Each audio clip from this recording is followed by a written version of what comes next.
Hello, viewers. Wait, how strong is my nuruk? Today, I'll show you how a smaller amount of my homemade nuruk produces the same result as 90 grams of supermarket nuruk. So see this video for the 90 grams versus 45 grams comparison. But today I'm going to go down to 25 grams. I'm going to compare 45 grams with 25 grams of my nuruk using a two-stage recipe. And my conclusion is that 25 grams of my nuruk is similar to 90 grams of supermarket nuruk. But don't take my word for it. You can see for yourself. Just watch the rest of this video. My usual recipe, I'm starting with rice flour porridge. And I'm going to divide this porridge equally for the two batches. So when that thickens, cool it to room temperature. And here's my homemade nuruk. Break it up with the mortar and pestle here.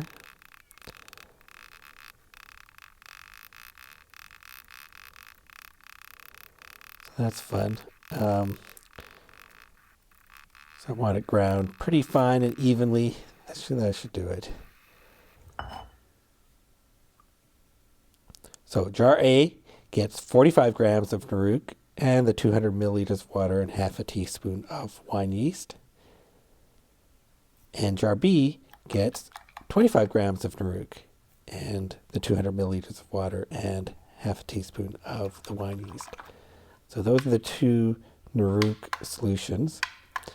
Now that the juk has cooled down, using a scale, I'm going to split it evenly between the two jars. And once it's exactly even, I can add the nuruk mixture to each jar appropriately.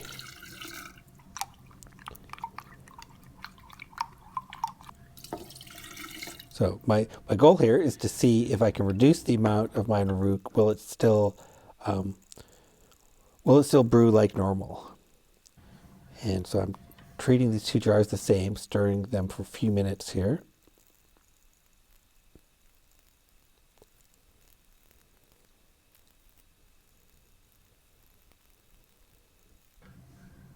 And then with the lids closed just loosely, ferment in a dark place.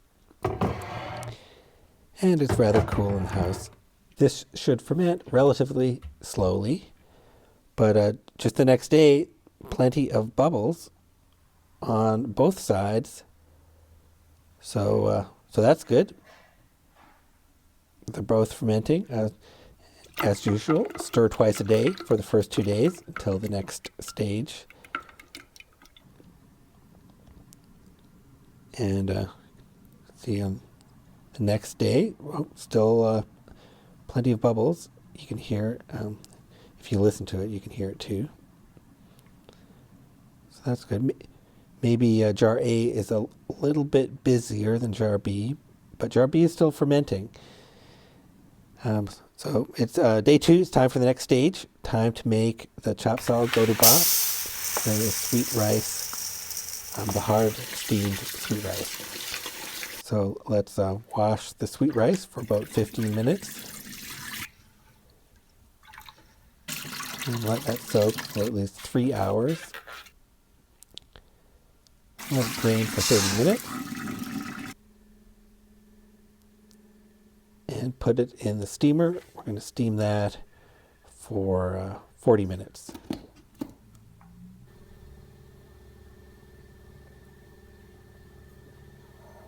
And as always, I add water periodically to my steamer. Okay, so now it's done steaming. We're going to take it out and cool it to room temperature.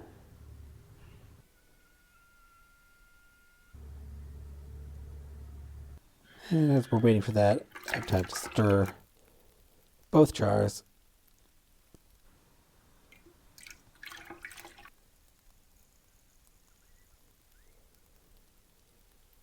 And again, using the scale, I'm going to split the Gotabob equally into each jar.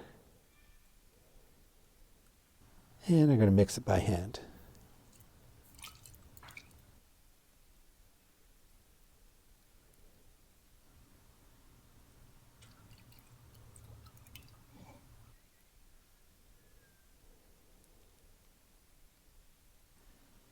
All right, so put it back in the cabinet and let it ferment. So next day, okay, so it's pretty solid, but there's some bubbles forming. Each jar looks about the same. The next day, you can see plenty of liquid on the bottom of both jars. The next day, day 5, still the same thing, plenty of liquid. And then, okay, now it's day 10. You can now it's a little more apparent that jar A is a bit faster in the fermentation process. It's progressing faster, and the rice is breaking down faster. But jar B is still fermenting fine. I've had plenty of brews with supermarket nuruk that looked exactly like jar B. So now it's day 15. You can see jar A is completely broken down and now pretty even. Jar B still has distinct layers. Now I'm going to bottle both of them on the same day for comparison purposes.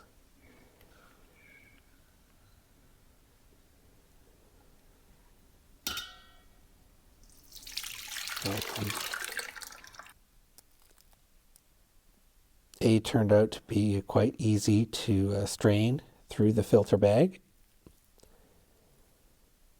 Now I used a little bit more water than my usual recipe for this comparison. 1.2 liters of water instead of 1 liter of water. So I have slightly more liquid in here. Okay, now here's jar B, which also strained quite easily through the filter bag. No problem at all here. So in terms of the straining process, they felt very similar. And I'm going to measure the leftovers and compare them in just a minute. So here's bottling jar B. And again, I have a little bit left over in a bowl. Okay, so here's comparing the leftovers. Both very good, slightly less leftovers for jar A, so slightly more complete fermentation for jar A. These taste so similar. So I got great result with this comparison, either with 45 grams or with 25 grams. I just can't tell them apart. It did seem like jar A fermented a little bit more thoroughly, and it definitely fermented quicker. So there was a definite difference by watching the process. But taste-wise, I can't tell the difference. Now let's skip ahead a few days and look at how it settles. You can see that jar A actually has a more golden color and is more clear. Jar B still worked, but it's less golden in color and slightly cloudier. But you can see that both of them have settled perfectly fine and are good brews. My conclusion, I only really needed to use 25 grams of my nuruk to get the same result as 90 grams of supermarket nuruk. Because jar A did look better, has a better golden color, I'm probably going to stick with that half amount, the 45 grams. Hope you enjoyed this video. Thank you for watching.